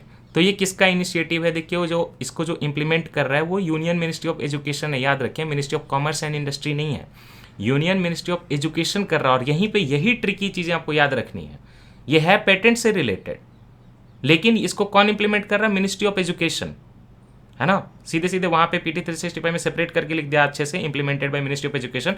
यहाँ पे ऐसे लिखा हुआ है कि information was given by ministry of education. याद रखें, कपिला स्कीम है पेटेंट से रिलेटेड, लेकिन चूंकि उसके बारे में कैंपेन चलाना है, अवेयरनेस कैंपेन चलाना है, उसके बारे में लिटरेसी चलानी है, तो कपिला स्कीम कौन चला रहा है, यूनियन मिनिस्टर ऑफ एजुकेशन। तो इसमें करना क्या, इसके ऑब्जेक्टिव्स क्या है, यहाँ पे ऑब्जेक्टिव लिखे हुए हैं, नोट करिए, है ना। अच्छा, ये लॉन्च देखिए 2020 के 15 अक्टूबर को ही हो गया था, शंकर में दिया हुआ था तो विजन ने बाद में डाल दिया। ऑब्जेक्टिव क्या है स्कीम का, creating awareness regarding intellectual property rights in higher educational institution. जो हायर एजुकेशनल इंस्टीट्यूशंस हैं उसमें जो बच्चे पढ़ रहे हैं उनको इंटेलेक्चुअल प्रॉपर्टी के बारे में अवेयरनेस रहे। बाकी तो आप जो हमारे लेक्चर्स हैं काफ़ी अवेयर हो गए, आपको तो सब कुछ पता है इंटेलेक्चुअल प्रॉपर्टी का। Enabling of intellectual property protection of invention originating from faculty and student. Higher educational institutions में कोई फैकल्टी या स्टूडेंट है, रिसर्च कर रहा है, तो अपना इंटेलेक्चुअल प्रॉपर्टी राइट प्रोटेक्ट कर सके, अवेयर रहे, डेवलप, ताकि कंट्री में ढेर सारा IP हो। Development of credit course on IPR, okay, training programme on IPR for faculty and student, training भी देंगे। और sensitisation and credit programme course मतलब क्या होता है कि 4 क्रेडिट हो गया इस कोर्स को करने का आपका, है ना। हमारे कॉलेज में भी क्रेडिट सिस्टम था कि आप इतना स्कोर कर लोगे तो आप पास माने जाओगे। क्रेडिट अलग अलग कोर्सेज के, जैसे इंग्लिश का है 3 क्रेडिट है, हिंदी का है तो 2 क्रेडिट, ऐसे करके फुल्ली फ्लेक्सिबल क्रेडिट सिस्टम था हमारे कॉलेज में। तो ये इस कोर्स का भी क्रेडिट सिस्टम रहेगा। Sensitisation and development of vibrant IP filing system, ताकि लोग अपना IP फटफट फाइल करें और कोई दूसरा कंट्री ना बना ले, ये सारी चीज़ें है ना।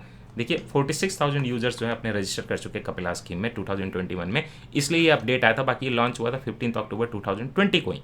ये हो गया आपका कपिला स्कीम। उसके पहले कि मैं आपको एक और चीज़ पढ़ाऊँ जिसका नाम है प्रोपेल इंडिया, आप पहले ये देखिए, भारत में है ना, भारत में नेशनल डिजिटल कम्युनिकेशन पॉलिसी 2018 में आई, तो कैबिनेट ने उसको अप्रूव कर दिया था। तो नेशनल डिजिटल कम्युनिकेशन पॉलिसी आई भारत में 2018 में, है ना। इसका काम क्या है, to connect, propel and secure India. 3 इसके हैं objective, to connect India, to propel India, to secure India, है ना। इसके अंदर universal broadband connectivity at 50 Mbps to every citizen, 1 Gbps connectivity to all gram panchayat, connectivity to all uncovered areas, है ना। Investment करना $100 billion का डिजिटल कम्युनिकेशन सेक्टर में, ये सारे इसके ऑब्जेक्टिव हैं, connect, propel and secure India. और फिर से देखिए ऑब्जेक्टिव आउटलाइन किया हुए हैं, broadband for all, creating 4 million additional jobs in digital communication sector, enhancing the contribution of digital communication sector to 8% of India GDP. अभी कितना है डिजिटल कम्युनिकेशन, 2017 में कितना था 6%, उसको बढ़ाना है आगे, कितना करना है 8% करना था डिजिटल कम्युनिकेशन पॉलिसी से। और इंडिया को प्रोपेल करना कहाँ, टॉप 25 नेशंस इन द, ये जो ICT development, information and communication technology development index of international telecom union. तो याद रखिए इस चीज़ को भी, इंटरनेशनल टेलीकॉम यूनियन जो यूनाइटेड नेशन का पार्ट है, स्पेशलाइज एजेंसी, वो क्या रिलीज करता है, ICT डेवलपमेंट इंडेक्स करता है। और इंडिया उसमें टारगेट कर रही है कि टॉप 50 नेशन में आ सके। Information communication technology development index की कौन निकालता है, इंटरनेशनल टेलीकॉम यूनियन। और इंडिया का कंट्रीब्यूशन एनहांस करना ग्लोबल वैल्यू चेन में, और इंश्योरिंग डिजिटल सॉवरेंटी, इंडिया का खुद का डेटा सेंटर हो, ये सारी चीज़ें हों, और पॉलिसी का ये सब एम है। तो इस नेशनल डिजिटल कम्युनिकेशन पॉलिसी को जो आपने देखा, नेशनल डिजिटल कम्युनिकेशन पॉलिसी को आपने देख लिया, 2018 में आई थी। इसके ऊपर कितने 3 मिशन थे, है ना। 3 मिशंस क्या थे, आप एक बार फिर से देखिए 3 मिशंस क्या थे। देखिए, connect, propel and secure India, ये इसके 3 मिशंस हैं, connect, propel and secure India. इसी में से जो दूसरा मिशन है प्रोपेल, उसको बोलते हैं हम लोग propel India.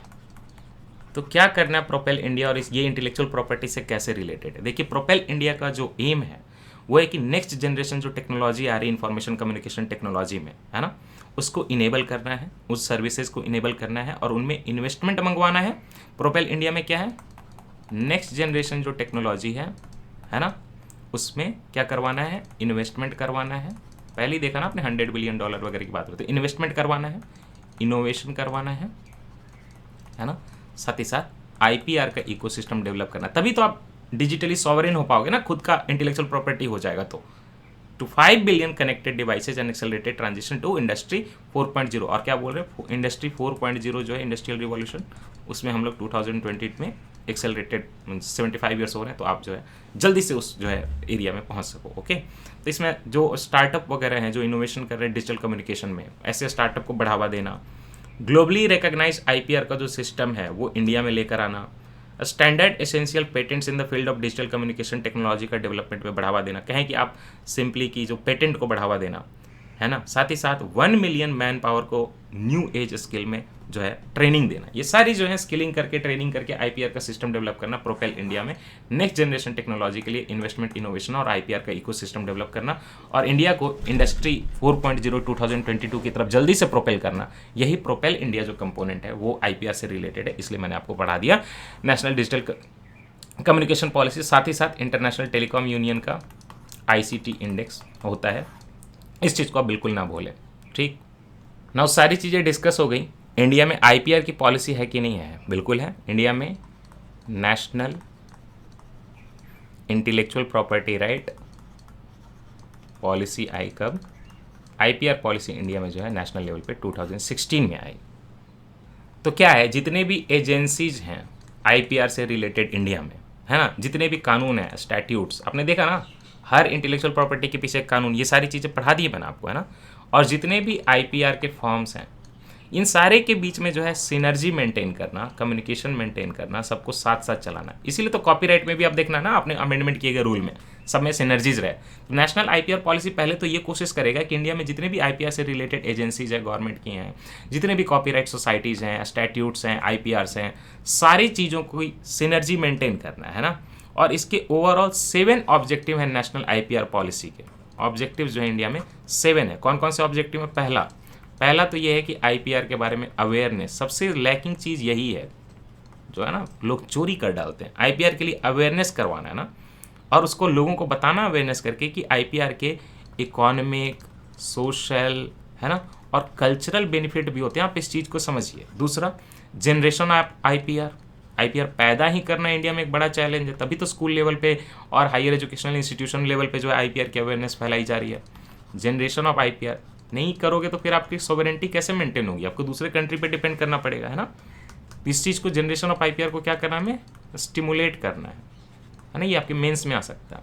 Third, legal and legislative framework सुधारना है।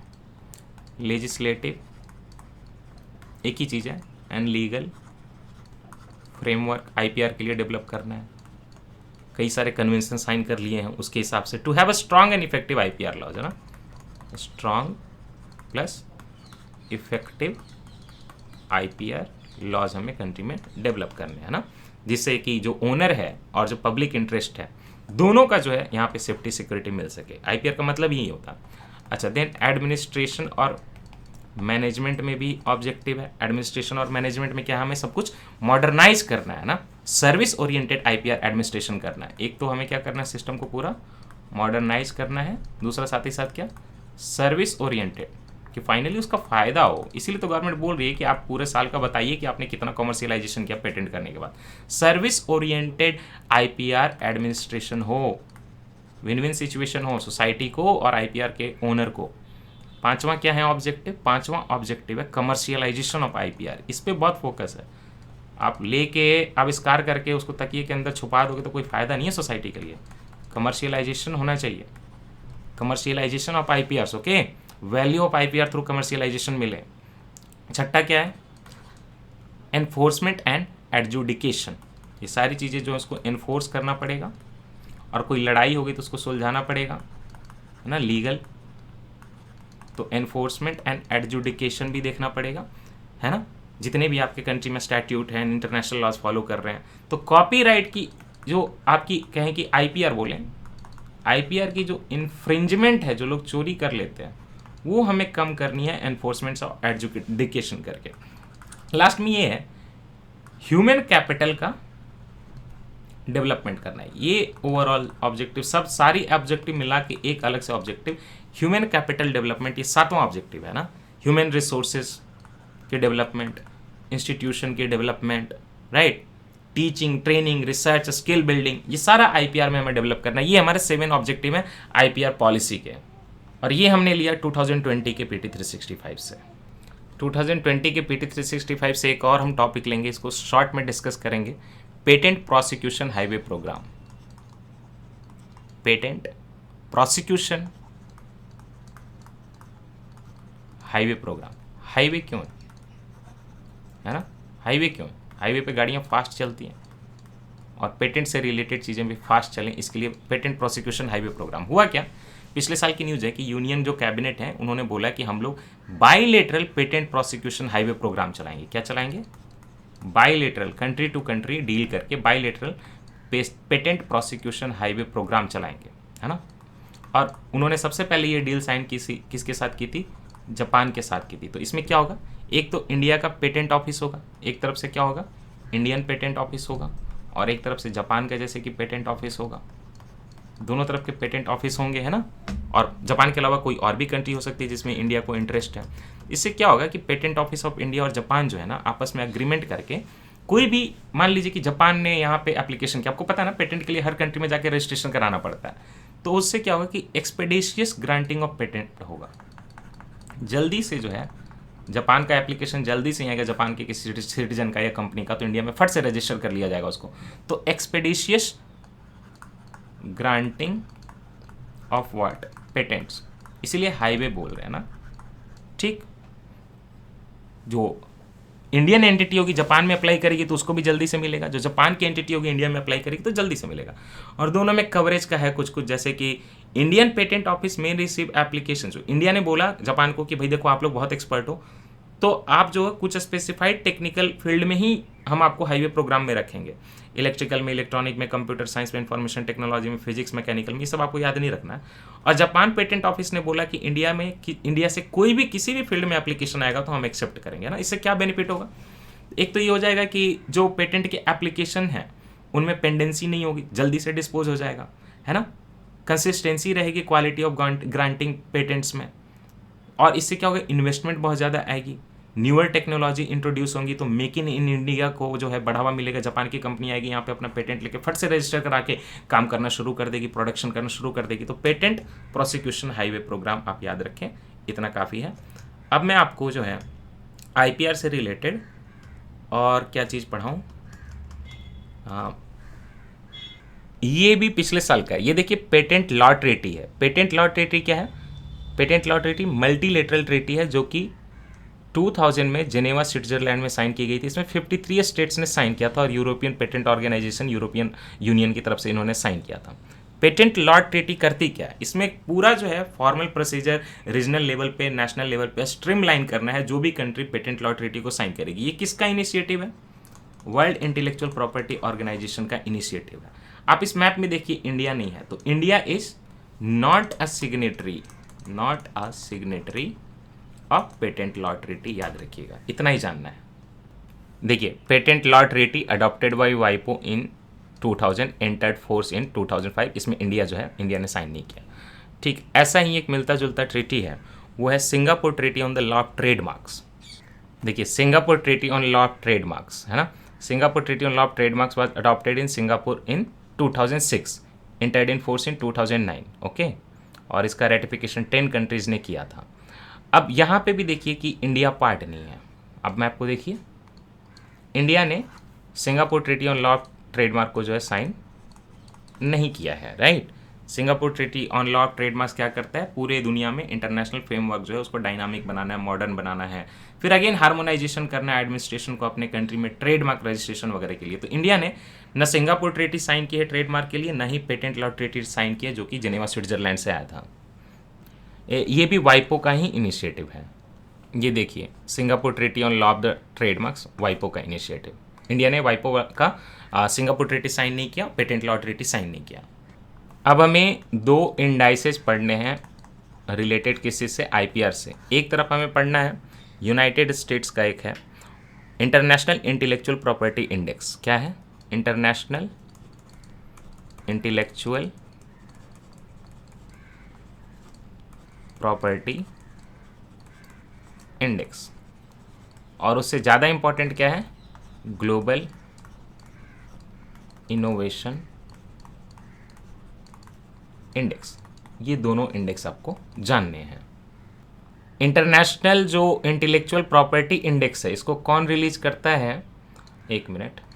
इंटरनेशनल इंटेलेक्चुअल प्रॉपर्टी इंडेक्स को कौन रिलीज करता है? इसको रिलीज करता है US का चैम्बर ऑफ कॉमर्स, है ना, US चैम्बर ऑफ कॉमर्स। जो इंडिया में जैसे है ना चैम्बर ऑफ कॉमर्स, उसी तरह वहाँ पे भी है। तो ये कंट्री का उनका US का चैम्बर ऑफ कॉमर्स रिलीज करता है international intellectual property index. Okay, उनका जो है चैम्बर ऑफ कॉमर्स का वहाँ पे एक चीज़ है, उसका नाम है global innovation policy centre. Global innovation policy centre, ये कहाँ पे है? US के चैम्बर ऑफ कॉमर्स में। और वो क्या रिलीज करता है? International intellectual property index. 2020 के PT 365 में जब ये थी न्यूज़, तो इंडिया की रैंक वहाँ पे कितनी थी? 40 आउट ऑफ 53 कंट्रीज थी। अगर आप बात करें इस साल की, तो ये रिलीज हुआ था कब? देखिए मार्च 24, 2021 को। फिर भी इन्होंने मेंशन नहीं किया कहीं भी। इंडिया की रैंक कितनी है अब इसमें? देखिए इंडिया की रैंक जो है एकदम मेंटेन की हुई है। फिर से इंडिया की रैंक कितनी है? 40 आई है इंटेलेक्चुअल प्रॉपर्टी इंडेक्स में। ओके, और फिर से 43 कंट्रीज़ को जो है असेसमेंट किया गया है। तो रैंक ना घटी है ना बढ़ी है इंडिया की यहाँ पे। ऐसे इंडिया का ओवरऑल स्कोर बढ़ा है ना। इंडिया के देखिए स्कोर इस बार कितना है?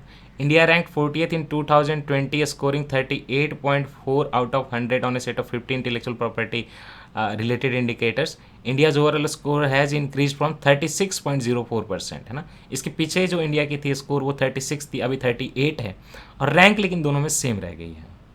तो रैंक है इंडिया की 40 आउट ऑफ 53 है। Okay, international intellectual property index में टॉप पे कौन है ये सब आपको यूपीएससी के लिए नहीं जानना होता, इंडिया को बस जानिए। ऐसे US, UK, Sweden, France, Germany, ये सब जो है टॉप में रहते हैं। US, UK, Sweden, France, Germany, है ना, टॉप 5 कंट्रीज यही रहती हैं। ठीक है। अच्छा, ऑब्जर्वेशंस क्या है? एक तो GIPC का, global innovation policy centre, US chamber of commerce का ये कहना है कि इंडिया में जो नेशनल लेवल पे जो IPR पॉलिसी आई थी 2016 में, है ना, तो गवर्नमेंट ऑफ इंडिया ने एक्चुअली कंसिडरेबल एफर्ट लगाया है कि इन्वेस्टमेंट को सपोर्ट मिले, इनोवेशन को सपोर्ट मिले और आईपी प्रोटेक्शन अच्छे तरीके से हो सके, इन्फोर्समेंट हो चुके, तो उस चीज़ की उन्होंने तारीफ की है।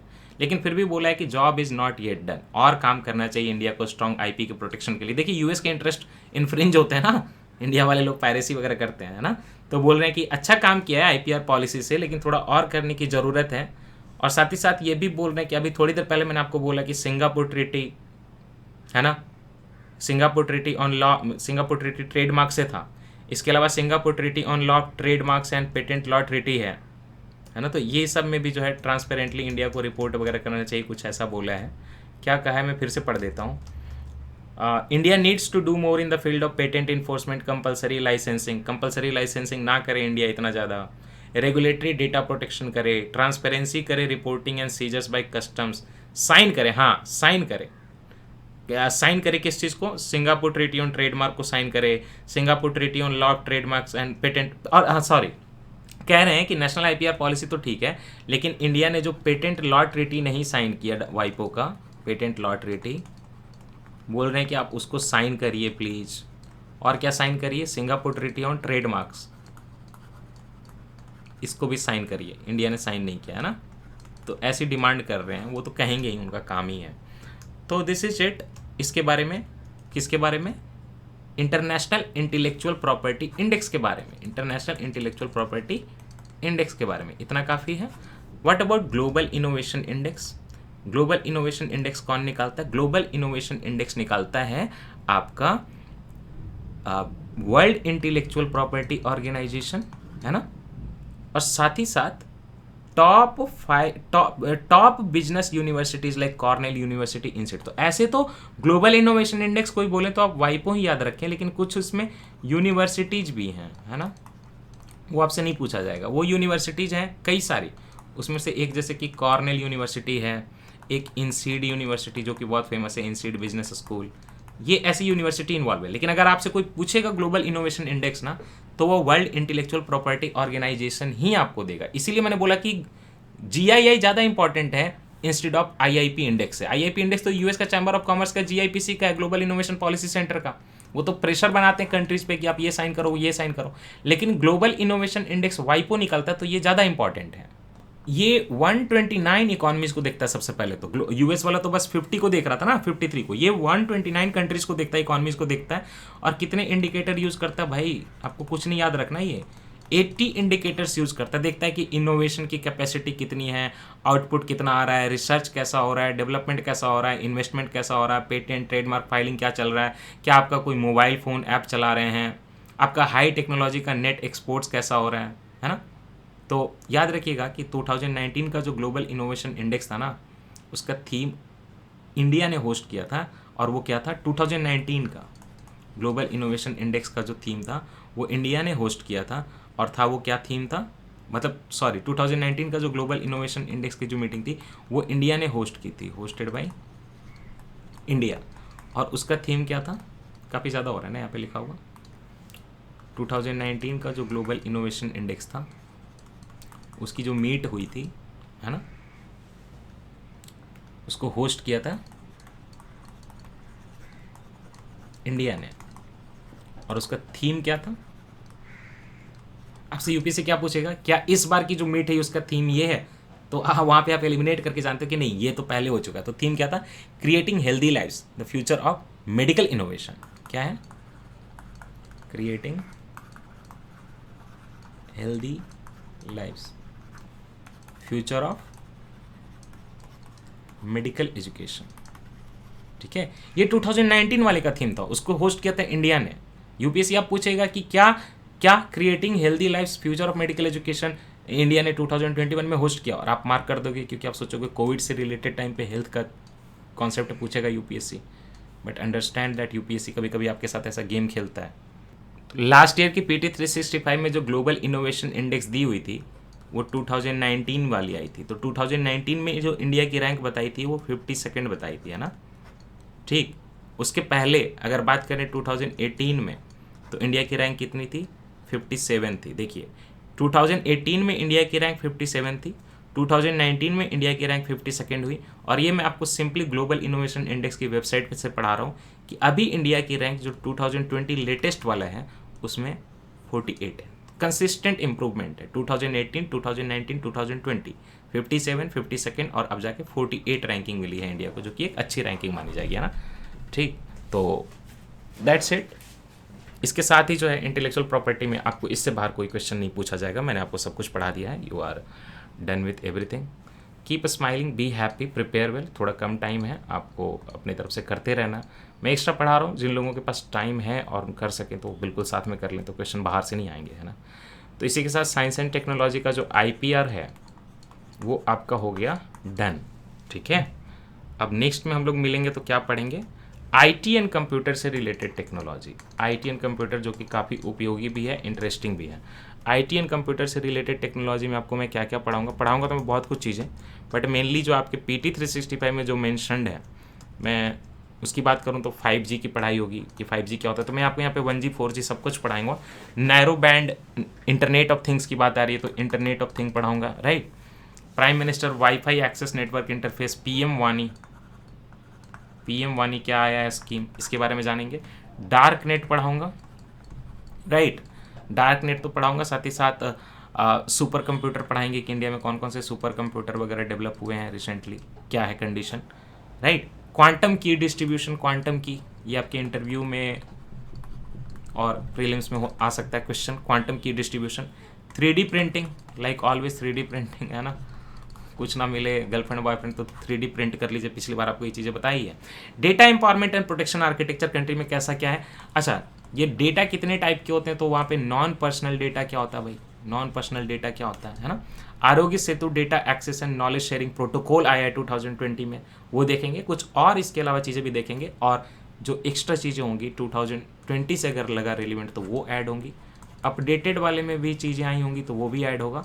अपडेटेड 1 में ही नहीं, अपडेटेड 2 में भी होगा, वो भी ऐड होगा। 2020 का जो अपडेटेड और एक्सटेंडेड था वो भी होगा।